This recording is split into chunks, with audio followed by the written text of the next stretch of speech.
സങ്കീർത്തനങ്ങൾ 8-ാം അധ്യായം 1 മുതൽ 9 വരെയുള്ള വാക്യങ്ങൾ. മനുഷ്യൻ സൃഷ്ടിയുടെ മകുടം.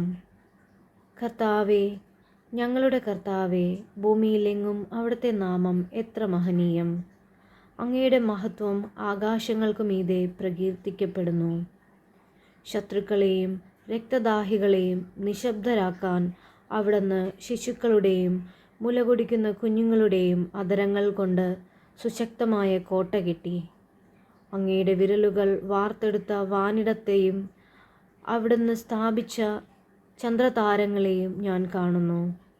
അവിടുത്തെ ചിന്തയിൽ വരാൻ മാത്രം മർത്യന് എന്തു മേന്മയുണ്ട്? അവിടുത്തെ പരിഗണന ലഭിക്കാൻ മനുഷ്യപുത്രന് എന്ത് അർഹതയാണുള്ളത്? എന്നിട്ടും അവിടുന്ന് അവനെ ദൈവദൂതന്മാരെക്കാൾ അല്പം മാത്രം താഴ്ത്തി. മഹത്വവും ബഹുമാനവും കൊണ്ട് അവനെ മകുടമണിയിച്ചു. അങ്ങ് സ്വന്തം കരവേലകൾക്കുമേൽ അവന് ആധിപത്യം നൽകി. എല്ലാറ്റിനെയും അവൻ്റെ പാദത്തിൻ കീഴിലാക്കി. ആടുകളെയും കാളകളെയും വന്യമൃഗങ്ങളെയും ആകാശത്തിലെ പറവകളെയും സമുദ്രത്തിലെ മത്സ്യങ്ങളെയും കടലിൽ സഞ്ചരിക്കുന്ന സകലതിനെയും തന്നെ. കർത്താവേ, ഞങ്ങളുടെ കർത്താവേ, ഭൂമിയിലെങ്ങും അങ്ങയുടെ നാമം എത്ര മഹനീയം!